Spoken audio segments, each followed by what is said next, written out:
6 to 10 আমাদের স্কুলে এসেছো, তাদের উদ্দেশ্যে আমার কিছু কথা আছে। এবং সাথে আমাদের যে পুরাতন স্টুডেন্ট তারাও মনোযোগ দিয়ে শুনবেন। আমাদের স্কুলের কিছু নিয়ম কানুন আছে, নিয়মের ব্যত্যয় ফলে আমরা ওই স্টুডেন্টকে আমাদের স্কুলে রাখি না।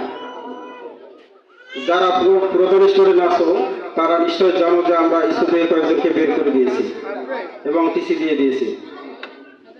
যদি কোনো স্টুডেন্ট তার স্টুডেন্টের নৈতিকতা যেটা সেটা ধরে রাখতে না পারে এবং আমাদের নিয়মকানুনগুলো ধরে রাখতে না পারে, তাহলে আমরা তাকে রাখি না।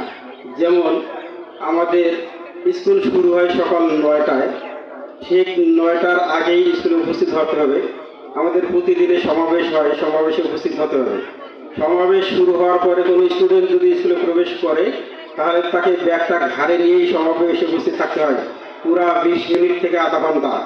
আমাদের যে পিটি প্যারেডগুলো হয়, ব্যাগ ঘাড়ে নিয়ে পিটি প্যারেড করতে হয়, তার অসুবিধা হয়, কষ্ট হয়, আমরা বুঝি। তারপরেও সুযোগ থাকে না যে ব্যাগটা সেই ক্লাসে রেখে এসে পিটি প্যারেডে অংশগ্রহণ করবে। এই অসুবিধা যাতে তোমার না হয় এজন্যই সময়ের আগেই স্কুলে উপস্থিত হবে। এবার আমি নিয়ম করব যে পিটি প্যারেড শুরু হলে যারা এর পরে আসবে তাদেরকে গেটের বাইরে রেখে দেবো। পিটি প্যারেড শেষ হওয়ার পরেই তারা স্কুলে ঢুকবে, এক এক করে জবাব দেবে, কারণ দর্শাবে, তারপরেই ক্লাসরুমে প্রবেশ করবে। আবার ক্লাস শুরু হওয়ার পরে কোনো স্টুডেন্ট গেটের ভিতরে প্রবেশ করতে পারবে না। অনেকেই অজুহাত নিয়ে আসে, আমি অসুস্থ ছিলাম, ক্লাস শুরু হয়ে গেছে স্যার, প্রথম ক্লাসটা করতে পারিনি। আসলে কি কারণে? সে তার বাবা মায়ের কাছ থেকে লিখিত আবেদন নিয়ে আসবে, তাহলেই তাকে অ্যালো করা হবে যে স্যার আমার বাচ্চাটার খুব জ্বর ছিল, রাতে আসতে পারেনি, কিন্তু সে আপনার ক্লাসটা মিস করতে চাচ্ছে না, প্রথম ক্লাসে আসতে পারেনি, দ্বিতীয় ক্লাসে সে যাইতে চাচ্ছে। এরকম কিন্তু হয়, অনেকে আমাকে ফোন দিয়ে জানায় যে স্যার পাঠাবো। তখন আমি বলি যেহেতু অভিভাবক অনুমতি চেয়েছে আমি না করতে পারি না। আর যেহেতু প্রথম ক্লাস আমি করতে দিয়েছি, পরে 5টা ক্লাস আছে, সে করতে আগ্রহী, সে আসছে, কিন্তু কোনো অভিযোগ ছাড়াই যদি সে পরে আসে তাকে ঢুকতে দেওয়া হবে না।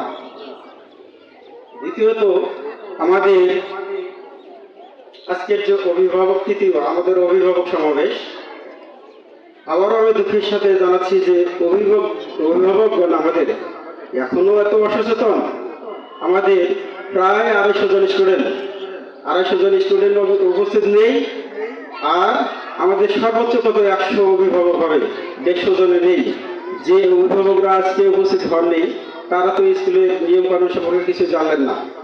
তাদের বাচ্চাকে 1 বছর আমাদের স্কুলে পড়ালেন, ভালো মন্দ তাদের কাছ থেকে আমরা কিছু জানলাম না।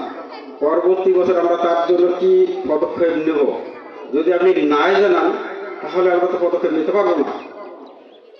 এজন্য পরবর্তী অভিভাবক সমাবেশ বা আমাদের যে ক্লাস ওয়াইজ অভিভাবক সমাবেশগুলো করি, যেমন প্রথম শ্রেণী পরীক্ষার পরে পরীক্ষার রেজাল্ট দেওয়ার সময় আমরা কিন্তু একটা অভিভাবক সমাবেশ করি। ক্লাস 6 রেজাল্ট যেদিন দেবো ওই দিন ক্লাস 6-এর স্টুডেন্ট এবং ক্লাস 6 অভিভাবকেরই একটা সমাবেশ হবে। ক্লাস 7 একদিন, 8 একদিন, 9 একদিন, 10 একদিন। আমি আশা করব প্রত্যেক অভিভাবক এবং প্রত্যেক ছাত্র যেন রেজাল্ট এবং আমাদের সমাবেশের দিন উপস্থিত থাকে।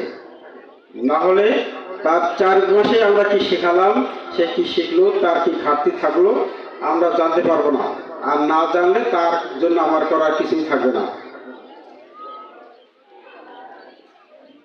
এরপরে আমাদের অভিভাবকগণের মতামত